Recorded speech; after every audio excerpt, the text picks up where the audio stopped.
CSS की zoom class के अंदर जो आज हम सीएसएस की प्रॉपर्टी पढ़ेंगे, that is the CSS line height property. तो सीएसएस लाइन हाइट प्रॉपर्टी हम किस लिए यूज करते हैं? Is use to define the minimal height of line boxes within the element, कि आपको लाइन के बीच में कितना स्पेस देना है। ठीक है, ये स्पेस कम भी हो सकता है और ये स्पेस ज्यादा भी आप दे सकते हैं। It sets the differences between two lines of your content। तो इसको हम एक सिंपल एग्जांपल से हम इसको अंडरस्टैंड करते हैं सीएसएस लाइन हाइट का। देखिए, आपने स्टाइल टैग के अंदर यहाँ पे आपने स्टाइल टैग यूज किया, हेडिंग 3 आपने यहाँ पे यूज किया। H3 जो है वो आपकी हेडिंग 3 है। डॉट के बारे में मैंने आपको पहले भी बताया था कि डॉट क्या है। Dot is a class selector. Dot is a class selector. Small, अब यहाँ पे नाम कुछ भी आप दे सकते हो। लाइन हाइट आपने कितना दे दिया? 70%। ठीक है, ऐसे ही आपने एक तो आपने ये स्टाइल लगा दिया। एक आता है आपके पास H3 डॉट बिग। बिग का मतलब क्या होता है? ये भी एक जस्ट नेम है। Dot is a class selector. यहाँ पे लाइन हाइट आपने कितनी दे दी? 200% दे दी। देखिए, ऊपर आपने दिया था 70%, यहां दे दिया 200%। अब इसका इफेक्ट क्या पड़ेगा? आपने यहां से बॉडी टैग स्टार्ट किया, हेडिंग 3 में आपने लिखा this is a heading with a standard line height. मतलब इस लाइन हाइट के बीच में कोई भी आपका स्पेस नहीं है, मतलब एक नॉर्मल स्पेस आएगा। ठीक है, जैसे कि नॉर्मली स्पेस आता है। ठीक है, मतलब आपने इस वाली हेडिंग 3 के अंदर कोई स्टाइल अप्लाई, आपने कोई भी सिलेक्टर यूज नहीं कर रखा। बट अगर आप ये वाली आप हेडिंग देखिए, हेडिंग 3 क्लास बराबर स्मॉल, तो इसमें आपने क्या कर रखा है? स्मॉल लिख रखा है। क्लास सेक्टर यूज कर रखा है, स्मॉल लिख रखा है। और स्मॉल जो है आपने ऊपर यहाँ पे कितना दे रखा है? आपने 70%। अब जैसे आपने यहाँ पे 70% दिया, तो इससे क्या होगा? This is a heading with a smaller line height. मतलब लाइन हाइट के बीच में क्या होगा? आपके पास थोड़ा सा गैप आएगा। ठीक है, फिर ऐसे देखिए, आपने नीचे एक हेडिंग 3 लिखा हुआ है, आपने यहाँ पे बिग लिखा। बिग जो आपने ऊपर नाम दिया था क्लास सेक्टर में, यहाँ पे आपने नाम ये दे रखा है ना। यहाँ पे लाइन हाइट आपने कितनी लिखी? 200%। तो इसमें आपके पास क्या होगा कि 200% के जितना लाइन के बीच में गैप आएगा, इसको हमने एक आउटपुट की फॉर्म में देख लेते हैं कि इस प्रोग्राम का क्या आउटपुट आएगा आपके पास। तो इस प्रोग्राम का जब आप आउटपुट चेक करोगे, देखिए सबसे पहले तो जिसमें हमने कोई स्टाइल नहीं लगा रखा था, ये तो आपके पास कौन सा हो गया? स्टैंडर्ड लाइन हाइट हो गया। लेकिन आप ये वाला देखो, इसमें आपने स्मॉलर लाइन हाइट किया हुआ है। तो इसमें क्या आपने 70% दिया था, तो इसमें देखिए इस नॉर्मल वाले से थोड़ा सा क्या है आपके पास? कम स्पेस है। ठीक है, और अगर जो आपने बिगर वाला दिया है, जो नीचे हमने यहाँ पे बिग वाला लिखा था, जिसमें हमने क्या किया था? 200% दिया था। तो इसमें देखिए 70% के कंपैरिजन में इसमें देखिए ज्यादा स्पेस आ रहा है आपका। ठीक है, तो ये होती है आपकी सीएसएस लाइन हाइट प्रॉपर्टी, जो लाइंस के बीच में स्पेस देने के लिए हम यूज करते हैं। अगर आपने 60-50% दे रखा है, तो लाइन के बीच में जो स्पेस है वो आपके पास कम आएगा। और अगर आपने ज्यादा स्पेस दे रखा है, 200%, 300% दे रखा है, तो उस तरीके से लाइन हाइट के बीच में जो आपका स्पेस है वो ज्यादा आएगा। ठीक है, तो ये CSS line height property student आपको समझ में आई होगी कि अगर आप लाइन के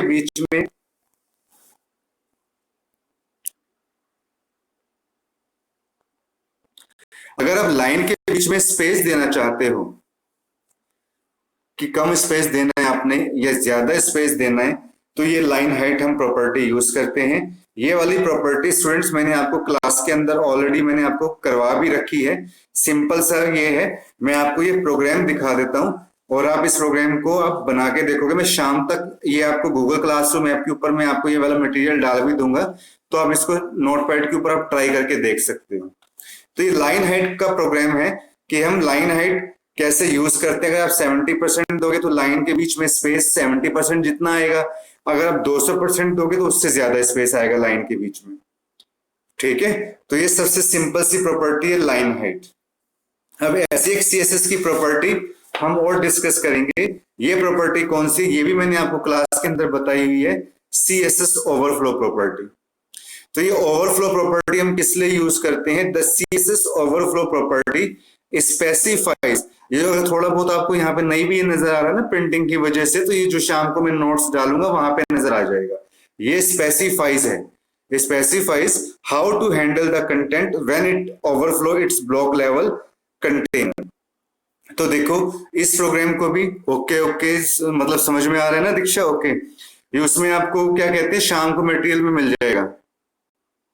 और ओवरफ्लो प्रॉपर्टी में आपके पास क्या होगा, ये मैं आपको एग्जांपल के थ्रू बताता हूं। इसमें देखिए एक हमने टैग यूज किया है, यहाँ पे div टैग हमने यूज किया है, ये div टैग हमने यूज किया है। सुन, ये टैग ना जब हम वेब पेज बनाते हैं, जब आप ये वेब पेज बनाते हो तो ये टैग बहुत ज्यादा यूज होता है, ठीक है, इसको हम ज्यादा यूज करते हैं इस टैग को, ठीक है। एक्चुअली ये क्या होता है, ये कंटेनर टैग होता है जिसके अंदर हम बाकी टैग्स को रखते हैं। तो अब देखिए यहाँ पे मैंने स्टाइल के अंदर यहाँ पे मैंने क्या कर रखा है, div डॉट स्क्रॉल, डॉट क्या हो गया स्टूडेंट, क्लास सेलेक्टर, यहाँ पे आपने स्क्रॉल का नाम दे दिया, ठीक है। बैकग्राउंड आपने कलर कुछ भी दे दिया, यहाँ पे स्टूडेंट मैंने कलर की हेक्साडेसिमल वैल्यू दे रखी है, आपने ये नहीं देनी, आप सीधा कोई भी कलर दे सकते हो, रेड ग्रीन ब्लू कुछ भी आप दे सकते हो, क्योंकि हेक्साडेसिमल वैल्यू याद रखनी बड़ी मुश्किल होती है। आप ये 2 या 3 या 4 5 कलर की आप रख सकते हो। विड्थ आपने दे दी 100 पिक्सल, हाइट दे दी आपने 100 पिक्सल, ओवरफ्लो क्या दे दिया आपने, स्क्रॉल, ठीक है। ये मेन तो ये प्रॉपर्टी है ओवरफ्लो स्क्रॉल। इससे होगा क्या, मैं वो अभी आपको बताता हूं। ऐसे ही आपने एक प्रॉपर्टी और क्या दी, हिडन, हिडन में भी आपने सेम यही काम किया, बट ओवरफ्लो जहां आपने स्क्रॉल लिखा था वहां पे अब आपने क्या लिख दिया, हिडन लिख दिया, ठीक है। बॉडी हमने स्टाइल किया, पैराग्राफ के अंदर हमने यहाँ पे कुछ भी लिख दिया, ओवरफ्लो स्क्रॉल, ठीक है, ओवरफ्लो हिडन। अब इससे होगा क्या, देखो सुन, जहां तो हमने स्क्रॉल लिखा है वहां पे आपके पास कैसा आएगा, एक ऐसे एक रेक्टेंगुलर बॉक्स बनाएगा जिसमें आपके पास क्या आएगी, एक स्क्रॉल बार भी आएगी, लेफ्ट साइड में भी और बॉटम के ऊपर भी, जिसमें आपने कोई भी टेक्स्ट अगर आपने लंबा लिखा होगा तो ये स्क्रॉल बार आ जाएंगी, ठीक है ना। ये तो हो गया स्क्रॉल के लिए, कि स्क्रॉल का मतलब क्या होता है कि आप पेज को ऊपर या नीचे कर सकते हो, लेफ्ट टू राइट और राइट टू लेफ्ट कर सकते हो। लेकिन हिडन में क्या होगा स्टूडेंट, जो आपने हिडन प्रॉपर्टी दी है इसमें एक रेक्टेंगुलर बॉक्स तो आ जाएगा, ठीक है, इसमें मैटर भी आपको नजर आएगा, बट इसमें कोई स्क्रॉल बार नजर नहीं आएगी आपको। क्यों? क्योंकि आपने ओवरफ्लो यहाँ पे कौन सा लिखा हुआ है, आपने यहाँ पे हिडन लिखा हुआ है, जबकि आपने ऊपर क्या लिखा हुआ है, ऊपर स्क्रॉल लिखा हुआ है। तो स्क्रॉल के अंदर तो स्क्रॉल बार आएगी, बट हिडन के अंदर स्क्रॉल बार आपको नजर नहीं आएगी। तो इसकी डेफिनेशन हम पढ़ लेते हैं। We know that every single element on a page is a rectangular box। जो भी सिंगल एलिमेंट है वो रेक्टेंगुलर बॉक्स की शेप में आएगा, and the size, positioning and behaviour of these boxes are controlled via CSS, ठीक है। तो ये आपके पास ओवरफ्लो प्रॉपर्टी होती है, और उसमें ओवरफ्लो प्रॉपर्टी का यूज क्या होता है, अगर आपने स्क्रॉल लिखा होगा तो अगर आपके पास टेक्स्ट काफी बड़ा है बॉक्स के अंदर तो स्क्रॉल बार अपने आप अपीयर हो जाएंगी। अगर आपने हिडन लिखा होगा तो हिडन के अंदर आपके पास स्क्रॉल बार नहीं आएंगी, सिंपली इस तरीके से आएगा। तो जब मैं शाम को आपको ये भेज दूंगा तो ये प्रोग्राम आप ट्राई करके देख लेना सिस्टम के अंदर, और इसके लिए कोई अलग से सॉफ्टवेयर डालने की जरूरत नहीं होती स्टूडेंट। आप HTML, CSS, जावास्क्रिप्ट को सिंपली आप नोटपैड के ऊपर रन कर सकते हो, आप नोटपैड के ऊपर चलाना।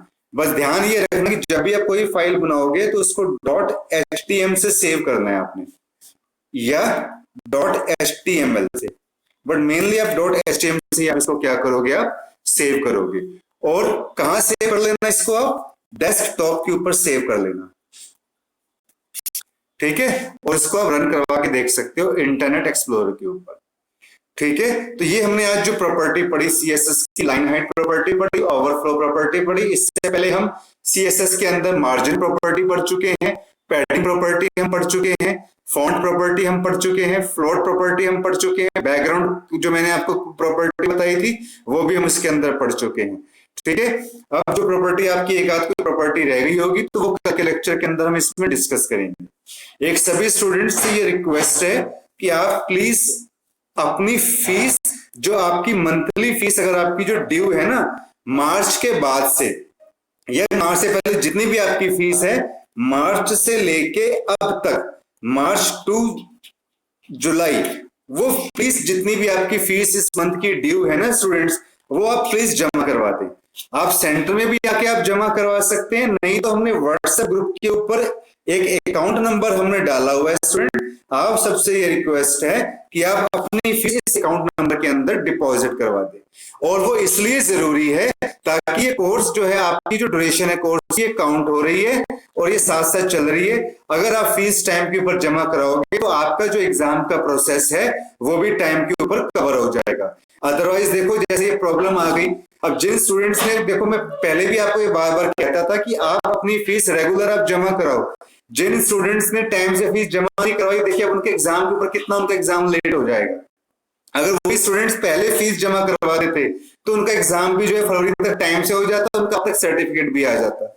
सो आपसे ये रिक्वेस्ट है कि जब भी आपकी अगर फीस आपकी अपनी जमा करवा दो, जब जैसे ही एग्जाम का आपके जो बनता है चांस, तो हम आपका एग्जाम कवर करा देंगे।